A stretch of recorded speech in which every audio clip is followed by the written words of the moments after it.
welcome back to my channel. Teman-teman, di kesempatan kali ini saya masih ditemani oleh Christine. Kalau teman-teman udah melihat video-video sebelumnya dari kisah inspirasionalnya Christine ini, kali ini saya mau nanya lebih jauh sebetulnya apa sih tipsnya sampai sukses seperti sekarang gitu. Nah teman-teman, mari kita dengerin bareng-bareng ya saat ini gimana sih Tin, ada tips apa nggak sih, istilahnya rahasia khusus apa nih sampai Christine bisa sukses di AFC ini gitu. Oke, kalau mau ngomong sukses sebenarnya masih jauh lah ya. Masih belajar saya juga, cuman gini, Paling nggak kan ada sukses buat diri sendiri untuk bayar hutang kan, gitu ya. Ya, boleh.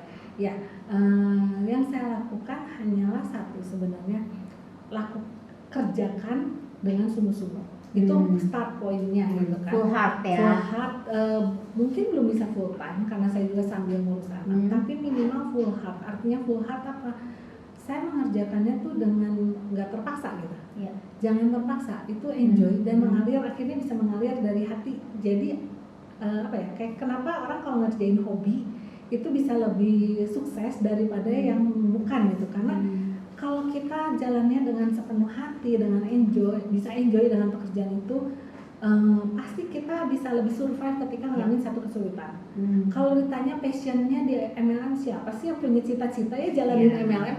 Kayaknya kalau ditanya ke anak-anak atau anak-anak kuliah, anak-anak ini ada nggak yang mau punya cita-cita pemain MLM? Pastinya nggak ada gitu ya. Saya pun tidak seperti itu, tapi saya belajar menghargai kesempatan yang Tuhan kasih dan saya kerjakan dengan sungguh-sungguh gitu dulu ya. Nah terus kedua, saya punya pemikiran ini, bagaimana caranya supaya sungguh-sungguh gitu kan. Karena orang tahu semua orang harus sungguh-sungguh, harus fokus, tapi wujudnya apa? Buat saya, apa yang kita pikirkan setiap hari itu yang kita fokuskan gitu. Jadi di luar apa yang memang sudah seharusnya sebagai istri, sebagai ibu, sebagai orang beragama, itu pemikiran-pemikiran yang udah harus kita pikirkan, fokuskan. Tapi di luar itu isinya bukan lagi yang aneh-aneh, hanya kebenaran. Karena ini kita ngomong AFC ya, isi otak saya selain yang 3 hal tadi ya AFC, nggak ada lagi yang lain.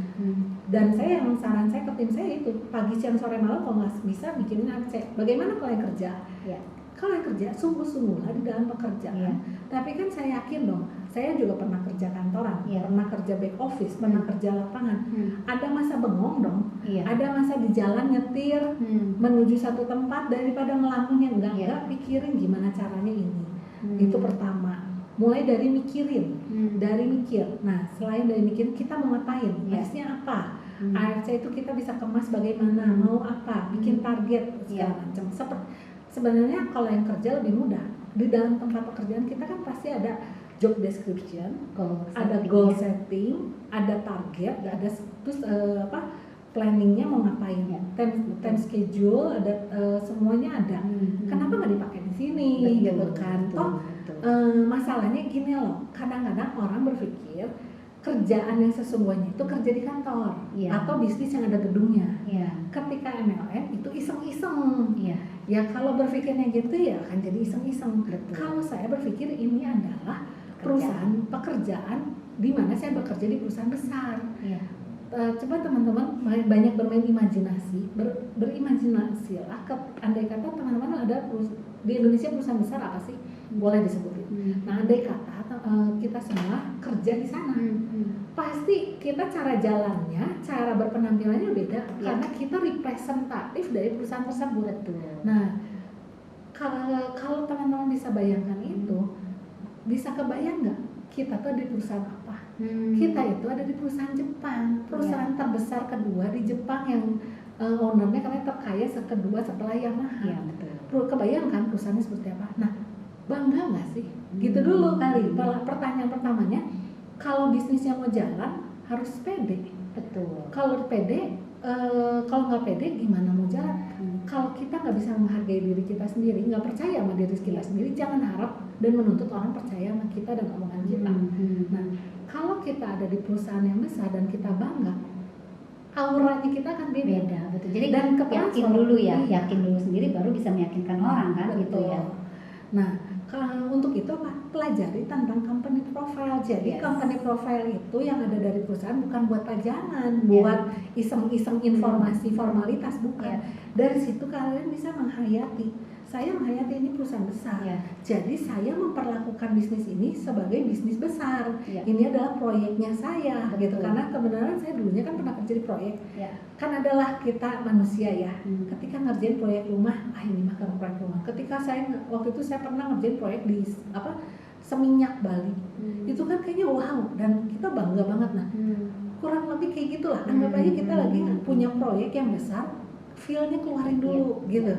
Nah kalau enggak, gini loh, membernya AFC itu kan banyak nih. Hari ini saya udah nggak tahu berkembang berapa ya. Terakhir kan tahu 300.000 mungkin ya. Mungkin udah berkembang lagi dengan begitu cepat, 400-500.000. Apa sih yang menjadi alasan orang mau belinya menjadi customer-nya kita?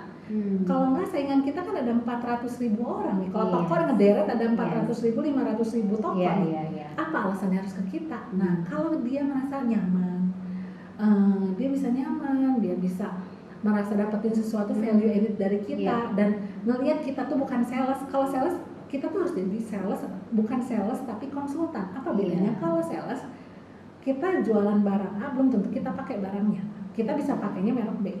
Nah kalau konsultan, kita targetnya bukan jualan, tapi kita yang dijual ilmunya, bukan barangnya. Namanya konsultan kesehatan, nggak penting barangnya jualnya apa, tapi ilmunya akan dicari. Tapi suggest seorang konsultan itu akan diperhitungkan, gitu ya. Nah untuk itu apa? Mulailah isi dengan ilmu, gitu. Jadi waktu yang saya ingat banget lah, awal-awal tuh yang saya kerjain nontonin semua video. Semua video di YouTube ini kan semua era teknologi, internet, YouTube gampang banget. Terus AFC kan punya support system di Facebook, training-trainingnya direkam LP, dengerin semua. Saya tuh waktu momen itu karena punya waktu, kan gimana caranya saya berperang ke lapangan, nawarin, tapi saya nggak tahu itu apa. Isi dulu, siapin senjata-senjata dan amunisinya, baru lari. Jangan terbalik. Kalau kita belum nggak bawa senjata, nggak punya amunisinya, kita lari ke lapangan ditembakin, mati itu. Matinya kenapa? Udah down, karena nggak ngerti dan nggak yakin. Bayang nggak kalau nggak yakin, kita juga nggak yakin, dia nggak yakin. Begitu ditembak sama dia, habis udah kitanya gitu kan. Nah ke arah sana sih. Jadi yang saya lakuin sebenarnya saya bukan mengajarin yang hal-hal yang teknis. Kalau yang teknis itu mah nanti mengalir sendiri, keluar sendiri kok nanti idenya, karena tiap orang punya cara yang paling nyaman buat dirinya. Kalau saya ngajarin cara saya belum tentu nyaman kok buat teman-teman semua ya. Yang penting feel-nya itu dapetin dulu. Kalau dan harus berpikir ini perusahaan diri kita sendiri. Kalau kita masih berpikir punya perusahaan orang, nggak ada rasa memiliki, itu lebih berat gitu. Jadi lebih bingung lagi mau ngerjain apa. Tapi kalau andai katanya punya sendiri, kayak punya gedung, punya ruko sendiri, kita kan pengen mempercantik, kita pengen menyiapkan cara kita nanganin orang tuh beda kan. Makanya kan kalau ketemu toko, rasanya lebih pengen handle sama ownernya daripada karyawannya. Kenapa? Beda. Nah, kenapa kita nggak menjadi seperti ownernya itu, punya satu passion? Karena orang tuh bisa ngerasain loh, kalau kita ngomong ada satu api yang menyala di kita gitu, ada satu passion sama yang kalau misalnya saya ditanya dengan datar, ya ini teh gini, nggak ada apa, nggak ada duduknya, ini bagus, beli aja gitu ya. Gitu kita jadi sales. Dan ternyata uang besarnya bukan dari jualan di sini tuh. Jadi kalau teman-teman yang masih fokusnya jualan SOP dan usuk-usik, buat saya ya itu susah untuk naik level. Itu dulu ya. Nanti kenapa mungkin dari cerita ini sessionnya akan banyak pertanyaannya kenapa dan bagaimana, disimpan dulu untuk nantinya ya karena itu jadi terlalu panjang ya. Jadi teman-teman sebetulnya intinya adalah gini, bisnis multi level marketing itu tidak bisa dianggap juga sebelah mata, karena Christine juga pernah ya kerja di kantor dan mungkin bisa di compare ya penghasilannya lebih besar mana Tin? Jauh lah ya. Jauh ya. Tapi intinya gini teman-teman, perlakukanlah bisnis network ini seperti Anda bekerja di kantor. Artinya kita punya target, kita harus menguasai produk, kita juga harus tahu how to handle objection. Jadi semua ini kita harus perlengkapi diri kita. Artinya gini, ketika kita mau maju tapi kita nggak punya amunisi, kita akan kalah di medan perang gitu. Maksudnya kita akan habis gitu ya ditembakin musuh-musuh kita. Jadi banyak banget cara-cara untuk kita upgrade diri, improve kemampuan kita. Itu sekarang banyak banget ya ininya, medianya. Jadi itu pilihan ke kita. Kalau kita mau maju, menganggap ini adalah bisnis yang serius, maka kita harus ambil tindakan-tindakan untuk mau belajar ya. Betul. Karena Christine tuh belajar terus, mau belajar dan mulai tuh mengupgrade diri dulu gitu istilahnya gitu. Maka kita bisa menghadapi orang-orang di luar sana ketika kita berhadapan dengan customer, menghandle objection atau berusaha orang-orang yang berusaha menjatuhkan kita tahu bagaimana cara menghadapinya. Kurang lebih seperti itu ya teman-teman. Jadi kalau Anda mau menganggap bisnis ini adalah bisnis serius dan besar, maka Christine ini adalah salah satu contohnya yang saya tahu. Dia bikin target setting dan lain-lain, harus segini income-nya bla bla bla ya Tin ya, dan itu kejadian. Kita bikin nih mulai dari sekarang ya Tin ya, goal settingnya mau apa, targetnya gimana, dalam sebulan harus berapa. Nah itu kalian perlakukanlah seperti itu, seperti kita kerja di kantor, maka pasti akan ada hasilnya. Makasih teman-teman, makasih juga Christine yang hari ini udah bagi nih ilmunya nih, luar biasa ya teman-teman. Jadi kita pasti bisa sama-sama maju ya Tin ya, pasti menghasilkan kalau dilakukan ya, jangan cuma didengerin dan dilihat tanpa dilakukan. Nah, makasih banget teman-teman yang udah nonton video kami. Sampai jumpa di video selanjutnya. Jangan lupa kalau kalian menganggap video ini bermanfaat, like, subscribe, dan bagikan ke semuanya. Terima kasih, sampai ketemu lagi di video-video selanjutnya. Bye-bye.